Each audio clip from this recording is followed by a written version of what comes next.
Iceland could become the first Western democracy to introduce censorship of the internet. The government is thinking of banning online pornography in an attempt to protect children and reduce violence. Methods under consideration include the introduction of the same filters used by China, as well as making it illegal to use credit cards to access pay-per-view porn. To discuss this, we're now joined by former MI5 agent Annie Macon. Thank you very much for being with us. Let's get right to it. Now, Western democratic nations would generally claim to oppose censorship. Doesn't this contradict the ideas of internet openness and freedom of speech?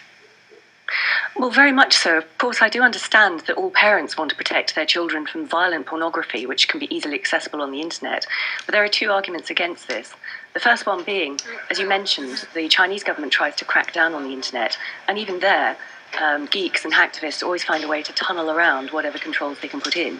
So trying to implement censorship of this nature simply won't work practically, especially when you're up against the might of the porn industry, which has always been one of the leading innovators with internet technology.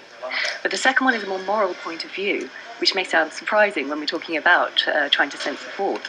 But it's a very slippery slope to start going down the path of any sort of internet censorship for whatever reason.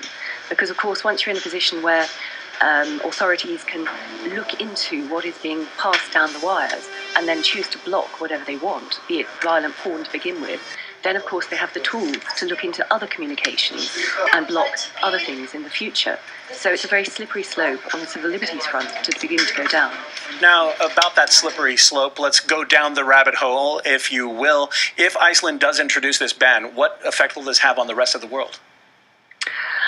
I think it's unlikely that they will introduce it, but if they do, then I think it's very quickly going to be seen to have failed. As I said, people will find a way to tunnel around it. They will be up against the innovation of the porn industry. So it probably would be a failed experiment within a year or two. But I think if a Western country is seen to be doing this, it'll be justification for other more totalitarian regimes to say, well, you know, Iceland's doing it, so we can do it too. And of course, it might well encourage ill-thought-out policies in other Western democracies. But it's interesting because I'm actually in Iceland at the moment. I'm doing a speaking and media tour for an organisation called Law Enforcement Against Prohibition, or LEAP. And this is the whole issue of censorship is very much a hot topic here. But everything seems to be a very hot topic here because post the financial crash, they've had a rethink in Iceland about the nature of their democracy, whether or not they need to redraft a constitution. And they are very open about the whole idea of media freedoms. And they're also very open about the idea of pornography. So the only issue they really have here is that they are concerned about the increasing violence that they see in very easily accessible pornography. They're not trying to ban porn full stop. It's a very open, very liberal society. Now, critics, and not just critics, you actually touched on this just a bit ago, they're saying that these censorship technologies are blended with surveillance technologies as well. How can we be sure that this is just going to be used to protect children, as they say? Well, we absolutely can't.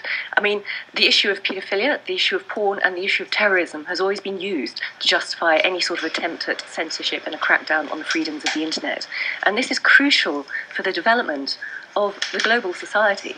As soon as you start allowing certain technologies to be input onto the internet to stop and censor certain information, they will be misused by our police states, by our intelligence agencies.